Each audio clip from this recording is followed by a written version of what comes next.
Today, I'm going to answer the question, should you get one of these? It's a saltwater aquarium, fish tank, reef tank, whatever you want to call it. Should you get one?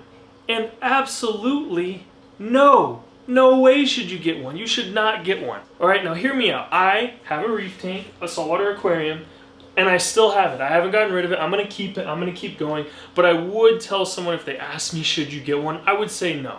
All right, for most people, you should not. Now, if you're like me, you're gonna get this advice. You're gonna know it's gonna be a ton of time and money and yada yada, but you're gonna do it anyway because your mind's set and you wanna do something. Now, the reason I wanna make this video is because when you look out there, you're not gonna find any of the bad. No one's gonna be like, yeah, I have a fish tank and it sucks, it's really hard, you gotta do a lot of stuff, you know?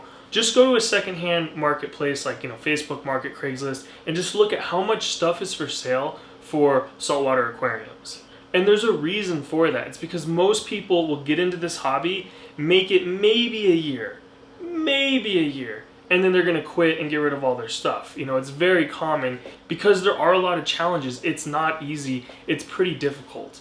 And you should be prepared for it and know what you're getting into before you make that decision.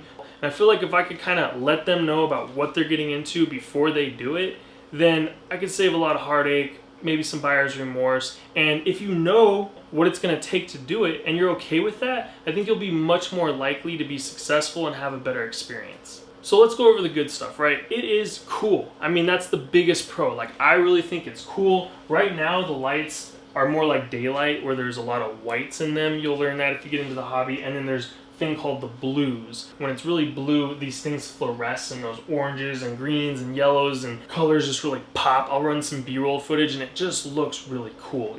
My kids love it. It's just neat. It's cool. Another pro is like it's pretty educational to have one. You're gonna learn a ton about marine biology, about symbiotic relationships, just a lot about saltwater and fish and how they interact.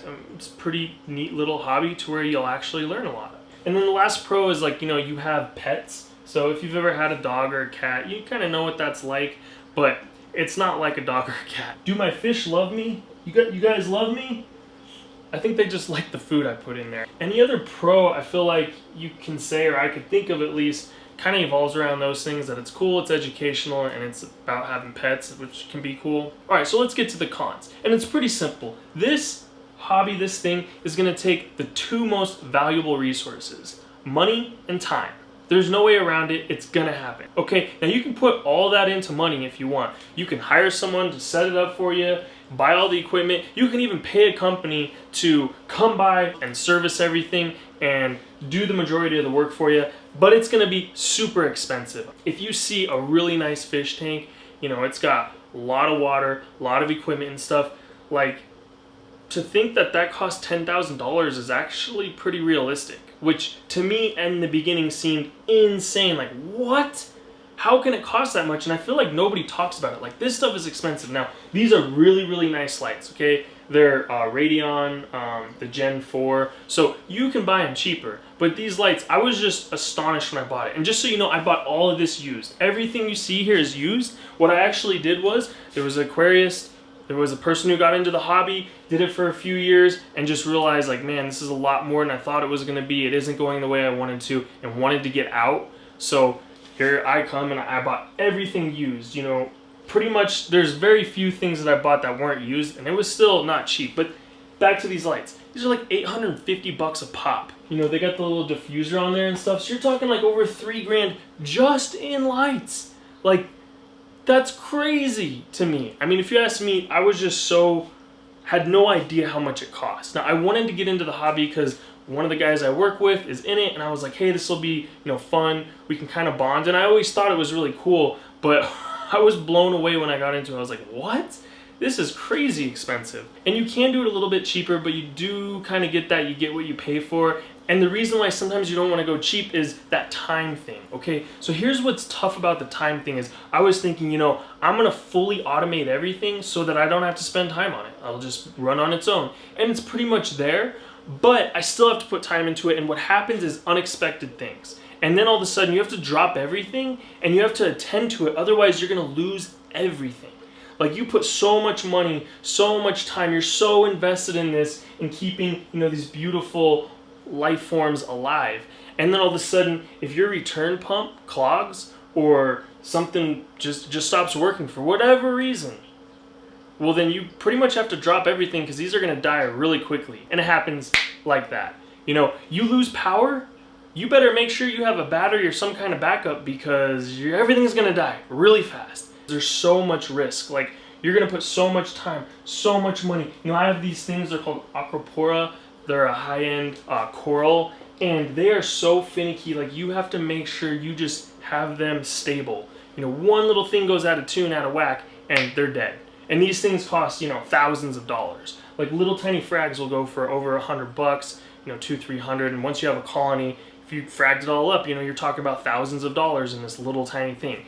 And that's another like myth I want to dispel. Some people are like, oh, you can get into the aquarium hobby and you can make money. It's like, if you're getting into it to make money, you're probably not going to make money. The people that make money are the ones that are passionate about this, that just love the fact of doing it. And if you actually looked at like their profit and loss as if it was a business, it's a long, long time before they actually break profit and make money. And even then, you know, I don't think they make much money. It's very, very few.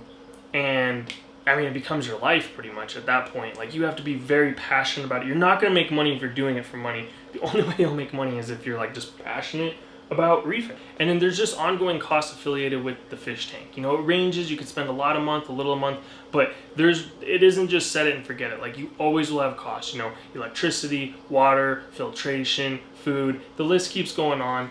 The point is that it's an ongoing cost. All right, so I only want to talk about two more cons. One is the battle. Okay, when you first get your tank, it starts with a battle. You want to make sure that algae doesn't take over your tank. And back to that time thing, people don't realize, like, yeah, you're supposed to get this tank and just let it sit for like months and not really do anything, not put any coral into it, and they call it the ugly phase. Like, you're pretty much right off the bat just put in a bunch of money and then just sit around and wait till you can get to the cool part. Like, that's kind of how it goes. I don't want to get into the specifics of that, but you're battling. You're going to run into like different kinds of algae, right? You know, there's bubble algae, there's bryopsis, there's green hair algae, there's all these different things you're going to run into, and you're going to be trying to like fix them and tinker with them. You know, one thing that you can do is you've got this algae, so you want to lower the stuff that makes algae grow. It's nitrate and phosphate. So you get those down to zero. Now you got this thing called dinoflagellants, which probably pronounced that wrong, but just hear me out. And now you've got this even worse issue that kills, like, people that have had tanks for years all of a sudden get it and it just crashes their tanks. So like, you're battling that. You know, you might figure that out, and all of a sudden you've got cyanobacteria, and now you've got to fix that. So the point is, like, to find that homeostasis to where you're good, it's a lot harder than it seems. And like, what you're seeing mostly out there is like tanks that are like 2, 3, 4, 5 years old. And I don't know what the percentage is, but I would guess like maybe on the high side, 20% make it past those couple first years.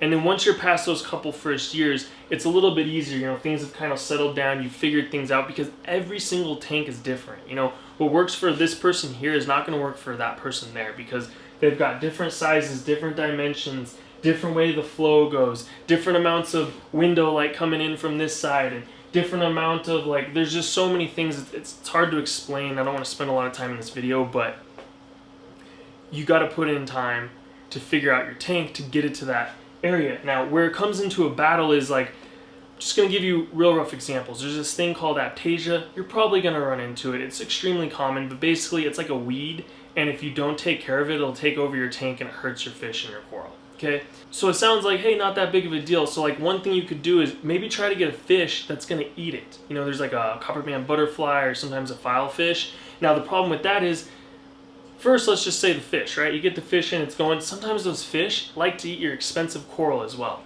And it's kind of a crapshoot. So it's like, well, hopefully it doesn't eat it. And then if it doesn't, maybe 6 months later it starts to, and then that stinks. And then maybe you luck out and it doesn't. But let's first talk about fish and how finicky they are. And something that's not said is a lot of fish die. Like, a lot of fish. Like, I feel terrible. It's like, oh no, you buy this creature, it's in your care, and then you let it die, you feel like a murderer. But I feel like nobody really talks about the amount of fish that actually die, and it's a lot. So let me explain. If you buy a fish and you put it in your tank, here's what can happen. It has a disease and it kills all the other fish in your tank. And it happens more than you would think. Like, go talk to anybody in the hobby. That's a very common thing. So what can you do to prevent that? It's called quarantining your fish. What is that? You have to have a whole nother aquarium, a whole nother setup, and you put the fish in there and you let it sit for like 30 days and make sure it doesn't have any diseases. And I'm dead serious, that's what you do. So you put in all this time and money investing in a quarantine tank, you got this fish, you let it sit for 30, 45 days, everything's good. Maybe you do have to, cure ick or whatever the case is. You get the fish, it's healthy, it's quarantined, you're ready to go. Then you put it in your tank. Now, here's what's gonna happen. If you have other fish in there, they're gonna actually get upset, and the likelihood of one of them dying is actually pretty high. So, tangs, you'll hear, they look really similar. I've got a yellow tang and a purple tang. They're pretty aggressive fish. So I put another fish in there, especially that purple tang. He's a bully. He's gonna pester that fish, nip at him until he dies. Like, that's just what he does. So it's really hard to add another fish, and it's gonna stress all the other fish out. So maybe I put that fish in there. Now everyone's freaking out. Now maybe the clownfish dies, and he kills the other guy, and maybe he dies just with all the effort he's doing. They're territorial. It's hard. It's hard, and it's sad. It's like, man, I spent all this time and money, and now the fish is dead, to where it almost gets scary to buy fish. Now, when you first start out, you can add all the fish together, and normally things are okay. I'm just trying to let you know about the stuff you're not thinking about. All right, so you get these coral, you put them in there, they start growing. Great. You know what they do? They grow into each other, and they kill each other. Like, seriously, this big purple one here, and then this guy right here, they're growing into each other. And I wasn't thinking about this when I put together this tank, to where now I can't move this rock because then everything around it will fall. I guarantee it, you will spill water on the floor. Now, probably like me, like, nah, I'm different, I'm responsible, I'm not like those other people, I'm not gonna get water. When you do, just be like, man, that YouTube guy was right. Dang it. Like, it's going to happen, trust me, it absolutely will happen. It's just gonna happen, all right? And so if it's on carpet, you might be spilling some water in there. Like, one little drop of water has probably got like millions of little bacteria and stuff growing. Like, it gets a little gross. You got to clean out fish poop. The tank gets gross. You're gonna have to clean it. You're gonna have to get your hands in there, and it can be kind of gross. You're still here? You haven't left after me ranting about how hard it is to have a saltwater fish tank? Well, then you might actually be the kind of person that I would recommend to get a saltwater fish tank. Now, I know it came off a little bit negative, and I really was talking about mainly the bad there. There wasn't many pros. But like I said, I just don't think it's talked about enough. Like, it isn't easy. There is a lot of work that goes into it. And I just want to make sure that you're prepared before you do that, so that you don't have buyer's remorse and you don't end up, just wasting a bunch of time and money on something that you don't really get a lot of enjoyment out of. Now, if you're prepared for that and you're passionate about it, then yeah, you definitely will get a lot of enjoyment out of it, and I would highly recommend it. It is awesome. Obviously, have one, that's what I think. Now, to be fair, you can do it on sort of a budget. I was trying to automate everything. I'll show you all the equipment, I'll run some B-roll. It's a lot of stuff that goes into this. You see this, but really, behind the scenes, there's more stuff that make it look like this.